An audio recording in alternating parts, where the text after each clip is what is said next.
That's rather weird. Sorry. Big Brother is listening. No one knows what I'm talking about. We just had this thing in our ears saying your meeting is being recorded. So, for anyone that doesn't know, this is Stephen Dickens, and he's a global sales leader for Linux One and HyperProtect at IBM. And today we're going to talk about some interesting stuff. But I'll let you just explain a bit about what you do first. Yeah, thanks, Nate. So my role is I run a sales team within IBM, about 60 to 70 guys and gals around the world, folks in 7 geographies. IBM splits the world up into 7 different geographies, and we're taking to market a high-end Linux server and also some cloud services that are based off that same infrastructure. So that's my role. Super. Yeah, we had a good podcast last time. It was fun. We talked about all sorts of things to do with selling and stuff like that. And yeah, it was fun. You know, we talked about the Glengarry Glen Ross film, which is just hilarious. Yeah. And today you told me two Brits putting the worlds to rights. Yeah. But today you told me you've got this sound protected room, right? And you could take the salespeople in and actually beat them if you wanted to. I mean, obviously, human resources. Nobody would hear their screams. Nobody would hear their screams. Yeah, you just pull the shutters down, and then you can give them a good whack, right? Yeah, I mean, just for the listeners, it's actually not that. It's a podcast room we've got in one of our buildings at IBM, but it could serve that purpose as a torture suite for forecast calls if I needed it to. So today we're gonna first of all we're gonna talk about the business to business sales blueprint, which is a hands-on guide to generating more leads, closing more deals, and working less, which is what everyone wants, really. More results and less work. I mean, that's what we're all striving for, right? So where do you sort of start then with generating leads? Well, I think the landscape's really changed. So I've been carrying a bag as a sales rep and leading sales teams for the last sort of 25 years now. And I started off at Rank Xerox doing cold calling, selling to 5 postcodes in Southwest London. And it was, really manual conference, cold calling type activity. So I look back over the last 25 years and now probably my best source of inbound interest is via LinkedIn. My best way of generating activity is to get and build my own social channels to get in front of clients. If you'd have told me 25 years ago I'd be doing podcasts to show my own kind of personal eminence as a way to drive traction with clients, I would have thought you were insane. So I think the net answer, Nate, is that the world has changed. I think what I'm working with my sellers, and we've got a social coach on our worldwide sales team, so that kind of shows the commitment. I think you've got to be socially active. You've got to be building your own brand, because I look at who's viewed my profile on LinkedIn, and it's literally all the people I have met with over the last week checking me out before they come on the call with me. So I think if a seller doesn't think they're being shopped by their customers before they come on the call, they're kind of missing how the market is structured these days. The amount of people who I get into interactions with using social means is probably more so than I do any other direct channel I'm involved with. So that's kind of the landscape. I think what we're seeing is sales guys and girls have to think very differently about how they get in front of customers. So thinking about, and we've all had these messages come through on LinkedIn, how do you get somebody to care? How do you get somebody to click and respond and connect? So that's a skill. How do you craft a value prop that's designed for 3 minutes? Customers don't give you 15 minutes to get your point across these days. If you can't get it across in arguably the first 30 seconds, if not the first 3 minutes, you're kind of struggling. So I think it's the immediacy and the multi-channel ways of getting in front of people, which is, how I see us getting leads. We were just joking before the call. I'm going to set up a podcast series where I'm interviewing potential customers. Yeah. If you'd have told me I would be doing that, being the host of a podcast to prospect, to get leads to come on a call with me before I'd done anything else with them 25 years ago, I'd have thought you were insane. But that's how you break through. I think trying to email or cold call a customer these days, you kind of got no chance. I mean, I read a report recently where you need to contact people 8 times before they're going to come back to you. If I was to send you an email, it could sit in your inbox for 2 or 3 days before you even see it to make a decision on whether you were going to respond. And if you don't know me, the chances of you responding to my first email, negligible at best. Yeah. If I get a 1% hit rate there, then I'm way past the industry norms. Yeah, I've heard that as well. Actually, 7 to 8 times, isn't it? The touches before they'll even talk to you, right? Yeah. I mean, and you've got to add value. People don't want to be sold to. No, we're being sold to on every platform all the time. Whether you go on your Instagram or your Twitter, there's adverts. You're getting promoted content. People are just, I think, desensitized now. So unless you're adding value in every touch, you got no chance. And that's not, let me tell you about my product. That's not adding value. That's having something compelling to say that gets people to think, this guy's an expert. They know what they're doing in this market. I maybe take 10 minutes of my time with that person. Yeah. Yeah, I agree. You got to just give as much as you can, can't you? Haven't you these days? It's I remember doing cold calling. I got trained to do cold calling. Like I was thinking I was like 23 or something, 24. I had no idea what the hell I was doing. Yeah. But eventually you get really good at it, don't you? And it became quite fun in the end. But now if you say to me, you need to do some cold calling, I'm like, no. So many people don't even put their phone numbers on internal systems. I look on our internal registry of who's who, and a lot of people just don't put their phone number. They don't want to be contacted on the phone as a first way of contacting them.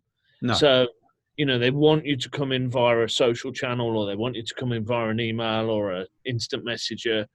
They don't want to be spoken to on the phone because they're on conference calls 10 hours a day. They haven't got time to speak to people, especially new people on the phone. Oh yeah. Yeah. It's horrific, isn't it? Like your phone rings and you're like, what, who's calling me? It's like, it's really intrusive, isn't it? Yeah. Yeah. If it's an unknown number, your chance of getting through especially in the US, the amount of robot calling that we get is just ridiculous. So I think people are just desensitized. I have better luck setting up meetings via Twitter than I do cold calling customers. Yeah, Twitter's which is great. Just a crazy thing to say out loud, really, but is the truth. Yeah, no, I can believe that. I think it's because you're genuinely the same person on Twitter. Yeah, because like a lot of people, they'll have this persona, won't they? Like this online persona versus a persona which is what they are in real life, right? And that I think is the biggest sort of hurdle for some people, because they just find it really hard, like to be themselves, because perhaps they're lacking confidence or something. I don't know. What do you think about that? I think it's tough. I mean, I spend a lot of time with people coaching them on how to use, particularly Twitter, because that's my platform of choice. Yeah, I think. People are, I work for this company, therefore I've only got to tweet about that company's information and I've got to follow the corporate line. And maybe I'm lucky with IBM that they really do take a hands-off approach. I know it's harder in regulated industries, if you work for a bank or a law firm, I know it's harder.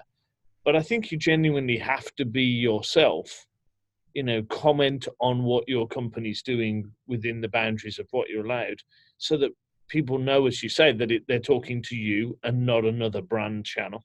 Yeah. If anybody reaches out to me on Twitter at StephenDickens3 and wants to have a conversation about what IBM's doing, I'll engage and I'll give my personal perspective. We do some things really well, other things are more of a challenge for us, and you'll get my view you won't get the company view. I mean, Yeah. obviously, I'm not going to diss the company I work for. No. But I'm also not going to say we're amazing at everything when we've got some challenges. And I think that people appreciate that level of honesty. And I've certainly had feedback that that's why they've engaged with me, because they're getting that honest feedback about what we're good at and what we're bad at. Yeah. Yeah. I agree completely. It's quite funny, Twitter. Like, I get it pulled into these conversations with loads of devs and stuff, or like techies and stuff like that. And they just like give me grief. Yeah. Like, because I'll turn around and I'll just say, look, guys, like, let's leave the techno speak like somewhere else, kind of thing. And then someone said to me the other day, oh, yeah, what do you mean? Like, you need to have tech speak. Yeah. And I'm just like, well, yeah, but we don't need that here, do we? And it's just, it's interesting. Funny. I mean, it's interesting. Reddit is becoming an increasing platform. I'm sort of getting onto Reddit more and more. Yeah. And that's where the techies seem to live. And I think for anybody who's trying to get, sell DevOps tools, sell things to developers, sell anything to kind of more technical folks, or they play a bigger role in your sales cycles than maybe executives do. Yeah. Then I think you've got to be active on those platforms. You've got to go, I think what we're seeing now is that there's lots of different social media platforms for lots of different types of conversations. So what you discuss on Instagram is very different to what you discuss on Twitter, which is different to what you discuss on Reddit. Yeah. So I think if you're a pre-sales leader or a technical person, or you're trying to get involved with communities that kind of make decisions technically, you got to get on some of these Reddit platforms and get into some of the threads and build your knowledge. And it's a great way for you to learn what your customers are talking about. Yeah. Yeah. I actually joined up with Reddit the other day because I was just missing something. There's something missing, and I wanted to delve really deeper into the topic. Yeah. So I was like, well, where are the conversations happening? And somehow I found Reddit. I mean, one of my close partner agencies, Jason, I think you might know him. He's been hassling me for ages to be on Reddit, and telling me that it's really good. So yeah, I think it's definitely a good spot. Well, the other thing as a salesperson, you've got to know your market. You've got to know what your customers are talking about, what's important to them. So if I've got spare moments in my day and I'm trying to get prepped for a call, or trying to understand the topic, I mean, I can get IBM's perspective of it, of what our internal sites, but I also often start, just Google it, go down the Reddit rabbit hole and find out what's there, and be able to find out and say, okay, what is the community saying about this topic? What are they talking about? What's new and current to them? So that I can be better informed and hit those little nuanced phrases and that little, and make myself sound like I know what I'm talking about, because I've been actively listening in the community. The way you phrase things, and the language you use says to other people whether you know what you're talking about. Yeah. If you use the language of the community that you're trying to address, it's particularly with some of these open source and technical topics, you can be talking about the topic and just use the wrong phrases, and everybody's he's an outsider. He doesn't know what he's talking about. Yeah, totally. But that's like the same, isn't it, with like finance directors, and like if you use the wrong kind of persona with a finance director, like you write a blog in the wrong tone, they just look at it and they're like, I'm not reading that. Like they just won't even look at it, will they? They just So how does a salesperson learn that tone of their customer? You got to read, right? You got to read. You got to read. Yeah, listen to videos, podcasts. Like especially with CIOs. Like I was listening to some CIOs talking earlier on. It's so interesting to listen to their point of view, because they're not really. All right, they might be coders in the past, but they're not coding anymore, are they? Or they might be a little bit, but they're really managing people, aren't they? And getting stuff done. So it's like, well, making strategic decisions about cloud and are they going from on-prem to cloud? Even the way that you say the words on-prem, yeah. I mean, Is it on-prem? Is it on-premises? Is it Well, hybrid? Is it multi-cloud? I mean, you can trip yourself up on the language before you even get going. yeah. On-prem is a particular hatred word for me. I hate it as well, but it's Yeah, it's a dev speak word. If you say on-prem, you're a dev, right? Like you're probably an American developer. I don't think, do UK use on-prem? Probably not as much. I don't know. I mean, it just winds me on premises. On premises. Come on, let's get the grammar right here, people. But maybe I'm just getting old and cranky. Maybe that's what it is. Don't. I get grief for my grammar. One of my business associates, he's very particular about his grammar. He does a bit of proofreading for me on my blogs and stuff, and he's just like, you needed to go to school, like, you know. You just, like, I tell you, if you're gonna read one book, and I read this book every year. It's a book called Eats, Shoots and Leaves by Lynn Truss. It is the best book on grammar. It is hilarious. Really? It's really funny. The examples are just really funny and witty. I'll send you the link, Nate. Oh, so thanks. Yeah. It's on my books I read every year list because it's a refresher course every year. I think I need one of them. You need it for the first time by the sound of it, so I'll definitely give it you. Yeah, I don't need a refresher. I need some serious practice around that. That's why I like doing podcasts, you know, because I can just sort of be myself. And I don't need to worry too much about like where my apostrophes are, and you know, you don't need a grammar check, my commas and stuff. So all right. So basically, with generating leads, right? We've kind of talked around it. So what is it? Just like a daily routine of just being yourself and getting involved with conversations, or what? I think it's. I mean. And we have this, we've got a new business part of my role, and it's talking to new customers. And I think it's being programmatic about it. So the guys on the team who do this best are programmatic and thoughtful about it. They've got the right list of who they want to target. Yeah. And then they run a plan. As we talked about, it can take you up to 8 touches, as we call them here, to get somebody to respond. So if you've got 100 companies you want to target, maybe there's 5 individuals at each company, and then it's going to take you 8 touches to get any one of those 500 people to respond. Right. That's a lot of touches and a lot of programmatic thinking about you're going to have to do. So when I sold to Sally at company 34, when was the last time I touched her? Right. Was it via LinkedIn? Did I ping her a DM? Did I cold call her? Did Sally respond? Okay, I've got a message that is touch number 3. Yeah. Because I touched her 3 times already.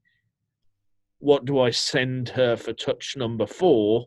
Because based on doing this a lot, touch number 4 is where I need to send this message. That's a very programmatic way. This isn't just, I'm going to hit the Rolodex today and make some cold calls. No. Because your hit rate on any one call or touch is so low, you've got to think about, 5 to 8 touches onto each individual. Well, if you've got 100 companies, 5 people at each company you've identified, times 8 touches, I mean, that's a big spreadsheet. Yeah. You've got to be thoughtful about as a salesperson of, how am I going to do this task over the next 12 months to hit my quota? Right. And so basically it's working backwards, right? From like what figures you need to generate for the pipeline, right? Well, it's interesting. There's different. So I work out our funnel metrics on this way. So in our traditional business, I need 3x coverage early on in the funnel, in the sales side. Mm-hmm. So if I'm selling to a traditional install-based customer, I need 3 times the amount of deals in my pipe to hit my number. Got you. If I'm working on the new, so I've also got a new client part of my team, and they need 10 times coverage. So for us to do 1 deal, I need 10 deals in my pipe. Wow. At very, relatively early stage onwards, but 10 deals. Yeah. So if I'm going to get I'm asking my reps to do sort of 3 new deals, they've got to have 30 customers in their pipe throughout the year. Well, how many people do you have to touch to get 30 customers to agree to meet you and have a discussion with you and get face to face? It's probably 10x that again, right? So you got to touch 300 people to get 30 of them to agree to let you to come and see them. To then have 3 deals pop out of the end. So if you're going to get 300 people into your machine as a sales rep, how do you find those 300 people? How do you programmatically find a way to get them to respond? How do you get them to, it's 8 touches times 300 people. You got to have a spreadsheet with, 300 rows of customers and 8 touches. That's 2,400 cells you got to run as a sales rep to get 3 deals to pop out of the bottom. If you're not that programmatic about how you think about it, you just don't hit your numbers. Right. I get it. Yeah. And, every seller should be thinking it backwards. One of the things I got told 20 years ago was, your customer has stolen your commission. Your job is to plan the bank heist to steal it back. I think that when you say that to a sales rep, they're like, huh. And then I say, it's not just your job to do the heist on your own. Think about Ocean's 11. You got to plan the team. You're the leader of the team. Yeah. You're the Brad Pitt, or, you're whoever the leader of that gang of 11 is in Ocean's 11. Your job is to be the leader of the team. Who's your breaking and entering expert? Who's the person who gets the plans? Who's the person who drives the getaway car? Think about your deals in that context. And you see people's brains thinking of, what's my pre-sales rep going to do? What's my exec going to do? What are the team going to do to get these deals across the line? So it's just a subtly different way of thinking about it. Right. So basically, I know you're all about filling that pipeline to close more deals, right? Because the more you fill it, the less pressure there is, right, down the line. Yeah, I mean that's what you said last time. So it's an input and output thought. So many sales leaders spend time focusing on outputs, cadence calls, forecast calls, what deal's going to close this week. And that is weighing the pig. That is really, for me, absolutely where I hate spending my time. And it's not just because I know my sales reps hate it. It's also the wrong place to spend your time. If you've got more deals in the pipe, the call at the end of the month about which deals are going to close goes better. Yeah. If all you focus on is the output side, not the input side, you're always scrambling with not enough deals in your pipe. You never get ahead of the curve. Got you. Okay. So as far as like working less, how do you work less? Well, it's interesting because I often say this is a phrase to sort of shake up a conversation. I want lazy salespeople, and people go, "What do you mean?" That's obviously the counter opposite. And go back to the Ocean's 11 analogy. Do they want to take the most amount of time, effort, and resources to rob the bank? No. They want to take the least amount of time, effort, and resources to rob the bank. So why would a sales rep want to work hard and work long hours? It's kind of counterintuitive. I want them to pick the most efficient plan to get to quota as quickly as possible. If all my reps could get to 200% of their quota within a quarter, they could play golf for 9 months of the year for all I care. Yeah. So I don't want my reps working 70 hours a week. Now, a lot of them do because it's just a tough job. But I want them to be thinking about what's the most efficient way from point A to point B. How can we get a sales cycle to go as quickly and burn as little amount of resources as possible? And it's interesting. A lot of sales reps like having deals in their pipe And you've got to counter that, because if I've got 3 deals in my pipe, I've got something to talk about on my forecast call. Got you. That you've got to get people to get deals through the sales cycle as quickly as possible and come to a conclusion, a yes or a no. Yeah.